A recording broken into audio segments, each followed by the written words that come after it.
Students good morning. कल मैंने nephron के स्ट्रक्चर के बारे में मैंने बताया कि nephron each kidney consist of million of filtration unit called nephron. Nephron जो है फिल्ट्रेशन यूनिट है, यानी कह सकते हैं functional unit of the kidney, और प्रत्येक किडनी जो है मिलियन ऑफ नेफ्रॉन से बना हुआ है। नेफ्रॉन क्या है कि ट्यूबुल्स, यह जो है ट्यूबुल्स है, ये बिल्कुल ट्यूबुलर पार्ट है। इसका वन एंड हमने बताया था कि वो कैप्सूल लाइक स्ट्रक्चर बनाता है जिसको बोमेन कैप्सूल कहते हैं, और दूसरा एंड उसका कलेक्टिंग डक्ट से जुड़ा होता है। उसको कल बता दिया गया था। अब जो है मैं आज आपको फॉर्मेशन ऑफ यूरिन की, यूरिन का फॉर्मेशन कैसे होता है और ब्लड का फिल्ट्रेशन कैसे होता है। जैसा कि ये रीनल आर्टरी ब्लड लेकर के ब्लड जिसमें वेस्ट होते हैं, nitrogenous waste, urea, uric acid, कुछ उसमें वेस्ट, कुछ इंपॉर्टेंट सबस्टांस भी होते हैं। इसको लेकर के जो है ब्लड जब इसमें आता है तो ये रीनल आर्टरी, हमने जैसा कि कल बताया था कि रीनल आर्टरी यह बंच ऑफ कैपिलरीज में बढ़ जाता है। बंच ऑफ कैपिलरीज में बढ़ जाने पर जो फ्लो है ब्लड का वो क्या होगा, कम हो जाएगा।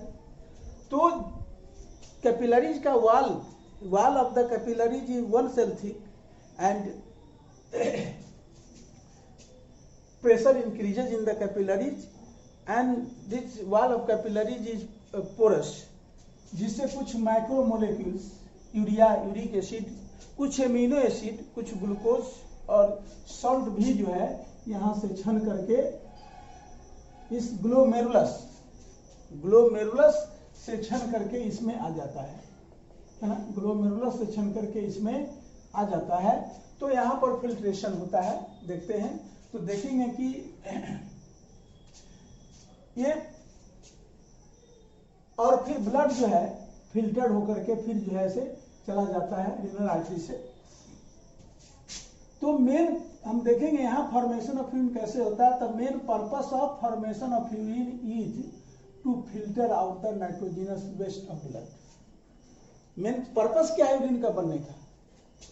यूरिन बनता कैसे? जब ब्लड का फिल्ट्रेशन होता है और जो उसमें सोलबल वेस्ट होते हैं ब्लड में, जो हमारे बॉडी के लिए हार्मफुल है, हमारे बॉडी में अगर ब्लड में वो रहेगा तो टॉक्सिक साबित होगा और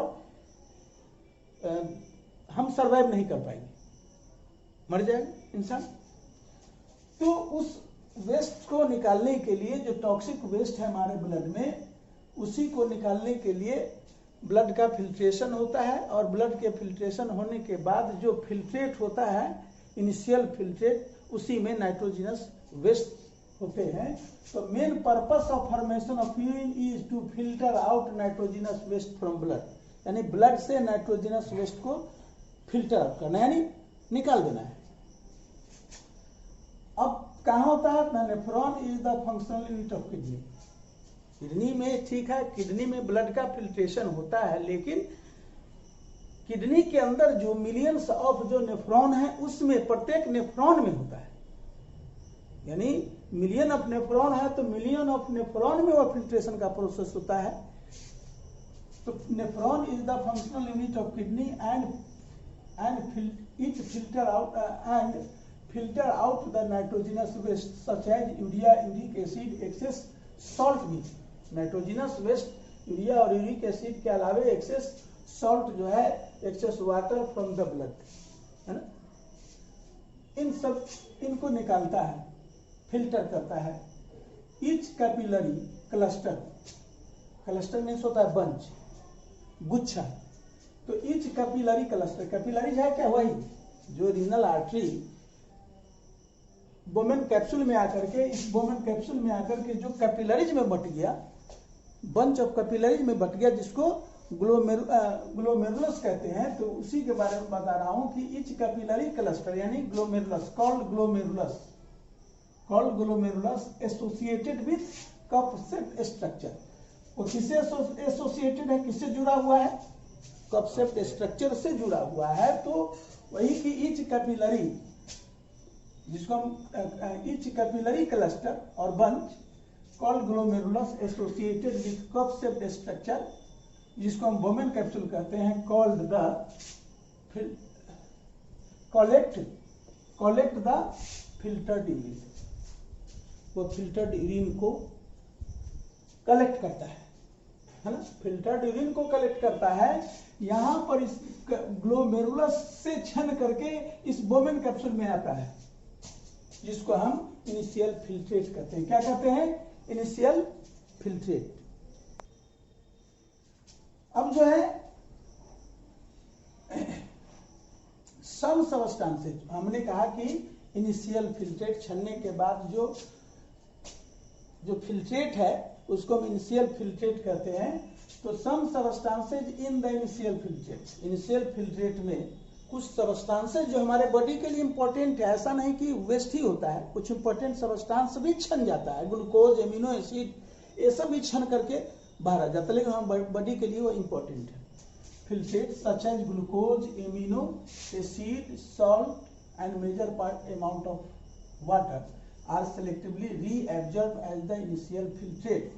जब यह इनिशियल फिल्ट्रेट जब ट्यूबुलर पार्ट से, नेफ्रॉन के ट्यूबुलर पार्ट से जब गुजरता है, यह इनिशियल फिल्ट्रेट इससे आता है, और जब वह ट्यूबुलर पार्ट से गुजरता है तो उसमें जो कुछ इंपॉर्टेंट सबस्टांसेस, जो मोलिक्यूल्स जो निकल गए हमारे ब्लड से, जो हमारे बॉडी के लिए यूजफुल है, इंपॉर्टेंट है ना, उसमें क्या है? ग्लूकोज है, एमिनो एसिड है, सॉल्ट है, major amount of water are selectively reabsorb as the initial filtrate passes through the tubular part of nephron. जब नेफ्रॉन के ट्यूबुलर पार्ट से, जिसको हम हेनले लूप कहते हैं, डिस्टल ट्यूबुल और कन्वोल्यूटेड ट्यूबुल, ये सब जो पार्ट है, जब उससे होकर गुजरता है, तो ये जो इनिशियल फिल्ट्रेट में जो इंपॉर्टेंट सबस्टांस, जैसा हमने अभी कहा, ग्लूकोज है, एमिनो एसिड है ना, सॉल्ट है, excess water, selectively reabsorb. Selective मतलब खास करके वही चीज जो है यहां से ट्यूबुलर पार्ट से रीएब्जॉर्ब कर लिया जाता है, इसको हम कहते हैं सेलेक्टिव रीएब्जॉर्प्शन। क्या बोलते हैं? Selective reabsorption. तो अब पहले क्या था? इनिशियल फिल्ट्रेट में यूरिया था, यूरिक एसिड था, सॉल्ट था, ग्लूकोज था, एमिनो एसिड था, वाटर था। अब जो इंपॉर्टेंट चीज एब्जॉर्ब हो गया, तब क्या बचेगा उसमें? यूरिया, यूरिक एसिड और वाटर बचेगा। वाटर भी जितने हमारे बॉडी को जरूरत है वो एब्जॉर्ब कर लिया गया, बाकी जो बचेगा वह यूरिन बनेगा। तो अब एब्जॉर्प्शन ऑफ वाटर कितना एब्जॉर्ब होगा इनिशियल फिल्ट्रेट से, वह डिपेंड करेगा हमारे बॉडी में एक्स्ट्रा वाटर कितना है, and how much urine is to be excreted, how much waste is to be excreted. क्योंकि वेस्ट को एक्सक्रेट करने के लिए तो पानी चाहिए, वेस्ट को एक्सक्रेट करने के लिए पानी चाहिए कि नहीं?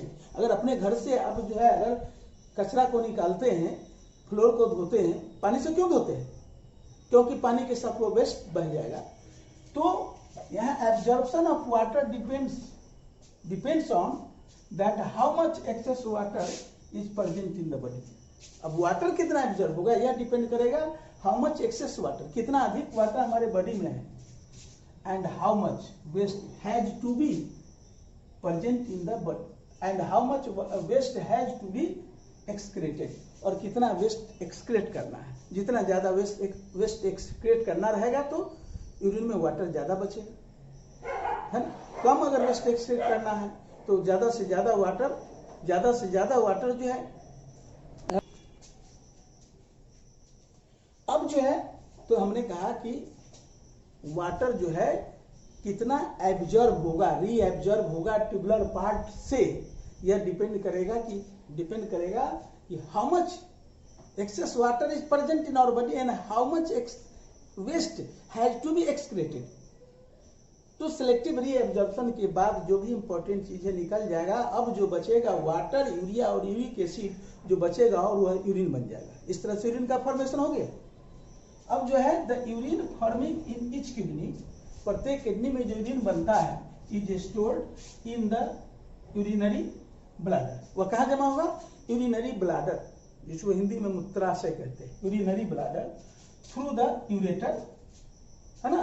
और यूरेटर से होते हुए यूरेटर से वह क्या होगा, स्टोर्ड होगा। यूरेटर कलेक्ट करेगा उस यूरिन को और वह कलेक्ट होगा यूरिनरी ब्लैडर में स्टोर होगा तब तक, है ना। It is stored in urinary bladder until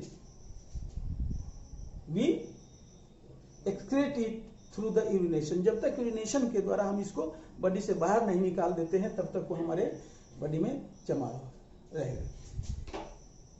अब हो गया।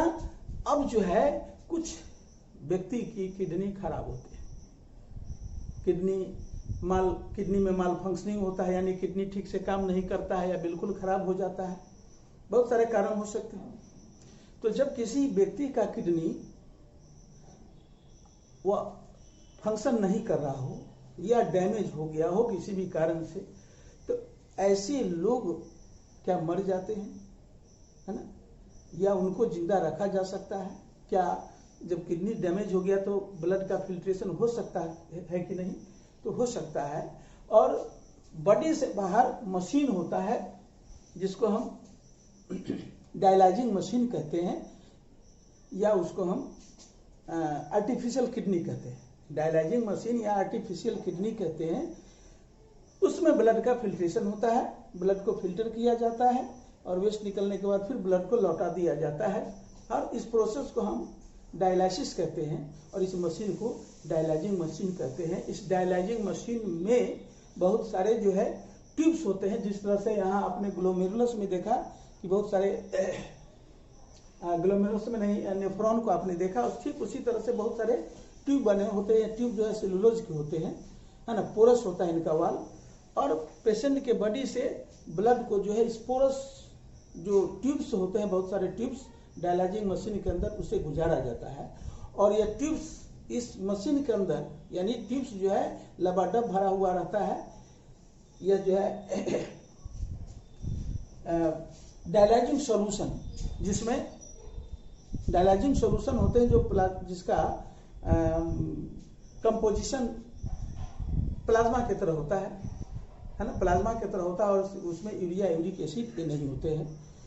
तो जब इस ट्यूब जो भरा हुआ है, ट्यूब लबाडब भरा हुआ है डायलाइजिंग सॉल्यूशन से, तब जब ट्यूब से यह ब्लड, हमारा ब्लड गुजरता है या पेशेंट का ब्लड जब गुजरता है, तो यूरिया और यूरिक एसिड जिसका कॉन्सेंट्रेशन उस ट्यूबुलर पार्ट में हाई है, और ट्यूब से बाहर जो डायलाइजिंग सॉल्यूशन है उसका कॉन्सेंट्रेशन बिल्कुल जीरो है। तो हाई कॉन्सेंट्रेशन से लो कॉन्सेंट्रेशन की ओर फिल्टर्ड होकर के वह आ जाता है डायलाइजिंग सॉल्यूशन में, और ब्लड फिर उस ट्यूब से गुजरते हुए फिर पेशेंट के बॉडी में उसको, है ना, इंजेक्ट कर दिया जाता है, पेशेंट के बॉडी में उसको दे दिया जाता है फिर। और इस तरह से डायलाइजिंग सॉल्यूशन अब वो यूरिन के रूप में बन जाता है। इस प्रोसेस को हम डायलाइजिंग कहते हैं, डायलाइसिस कहते हैं, और इस मशीन को डायलाइजिंग मशीन कहते हैं। तो इस तरह से ब्लड का फिल्ट्रेशन होता है। यह चैप्टर आपका समाप्त हुआ।